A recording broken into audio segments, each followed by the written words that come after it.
What's up, everyone? Logical Cinéphile again. Um, Today we're gonna do a kind of newer horror film. Um, Today I think we're gonna do one of the few films that I like by this director, and that's Rob Zombie's 31. Um, Not much of a Rob Zombie fan. I like 31. I like Devil's Rejects. Yeah, that's about it. Um,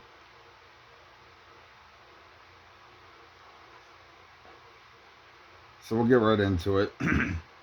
Of course, this film stars Richard Brake, who plays the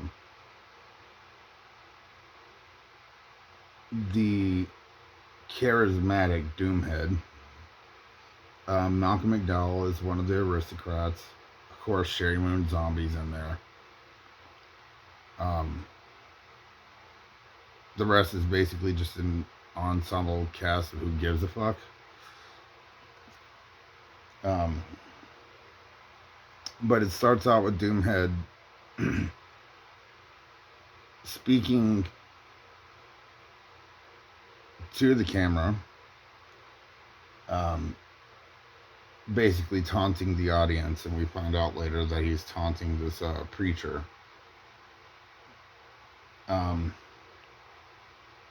and then he takes an axe to him, and then next thing you know, says 31, and then here comes a raggedy recreational vehicle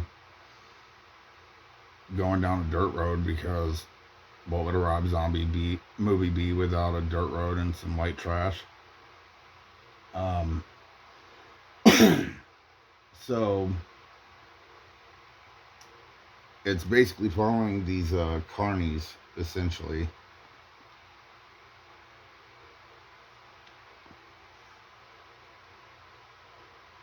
And they're on their way to another show or to another town to do their carnival thing. And it's just a bunch of throwaway dialogue, I guess trying to get you to care about the characters, but you really don't. I mean, the whole cast is basically expendable. Um,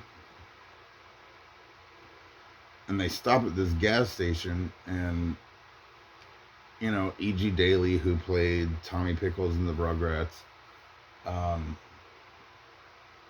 she comes up being all sexy and everything and hitting on this one hillbilly. And, he thinks he's like, king hot shit. And then, she winds up going away. They pump the gas. They get back in the RV. It's nighttime. The road is obscured by these, like, stick scarecrow figure things. And so they get out to move them out of the way, and that's when they're accosted by these giant, caught diesel motherfuckers from like a lunatic asylum or something. And the next thing they know, they're waking up, and there's Malcolm McDowell, aka Alexander Delarge, in a fucking powdered wig, looking like he's, Mozart or some shit. And he explains that they're there to play 31. They have like 12 hours to survive. And if they survive the 12 hours, then, not only do they get their life, but they get money or something. I don't know. And first thing they see is this weird midget that's dressed like Hitler, but he's Mexican, and they call him Sickhead. I don't know. Anyway, this little midget's like taunting them the whole time. The game starts, they're put in different spots. They have to find one another. The first dude to die, of course, is a black dude. It's a horror movie trope, and Rob Zombie just does things like that, I guess. Um, and then the rest of the people, they finally wind up meeting up, and they meet up in this like dining hall, and they're trying to like get their wits about, you know, like together and about themselves. And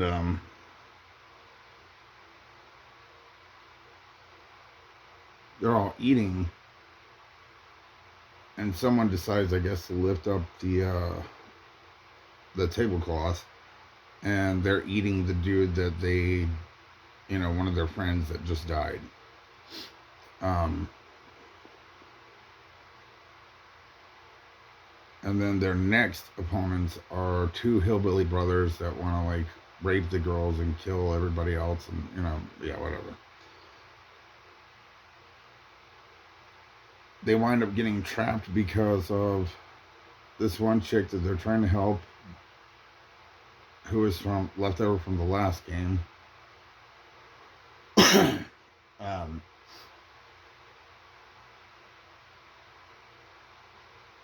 and they get trapped in with them. They wind up killing the hillbillies, who wind up begging for their life. Whatever, people die. Then they meet E.G. Daily and her, like, exponentially taller husband, who's like a German dude. And, they wind up getting pretty messed up by them.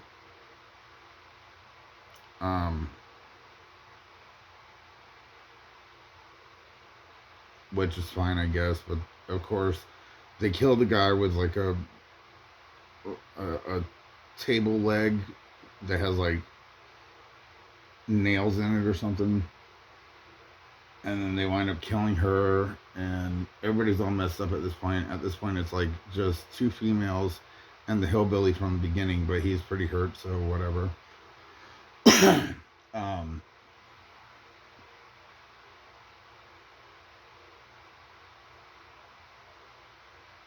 and then they decide to call in Richard Brake, who's banging this really trashy, trailer park chick. And he reluctantly comes in.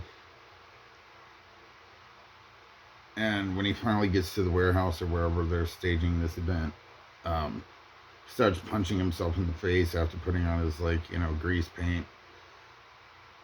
And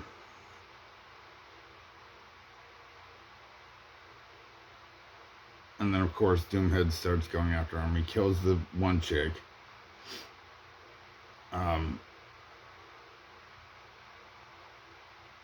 And then it's Dude and Sherry Moon Zombie.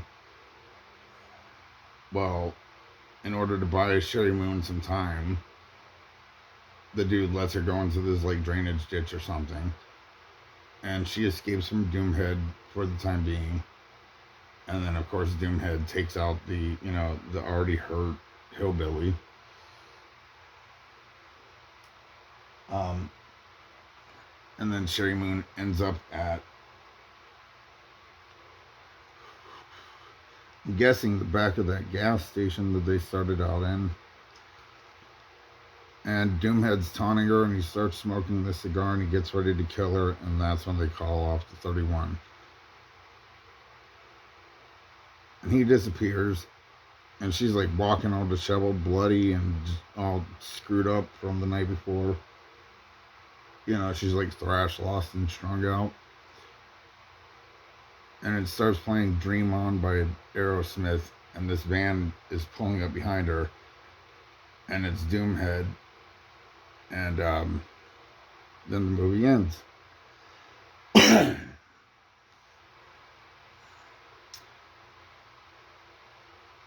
Basic Rob Zombie formula. Hillbillies, white trash, dirty, bloody,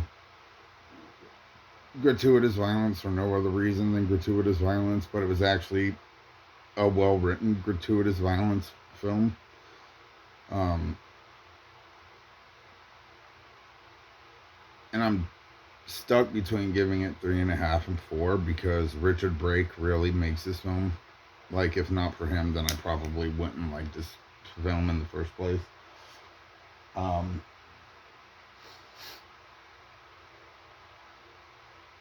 but I think just for Doomhead alone, um, I'll go ahead and give it 4 stars.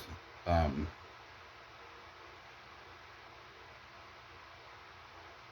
there's really not much to it. Like I said, it was just an easy one, and I've been needing to do one for a couple of days. I've just been lazy. Um, if you've never seen the film,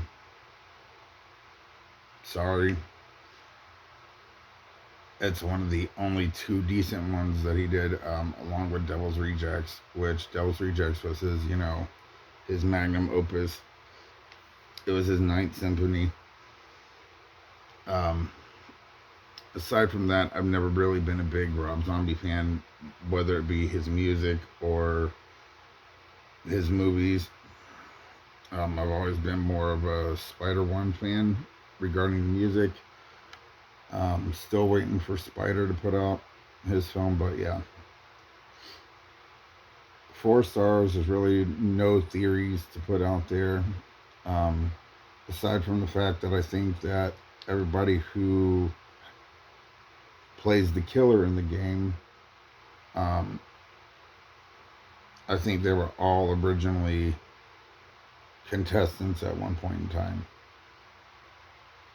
Aside from that, yeah, there it is. Um, until next time, Logical Cinephile out.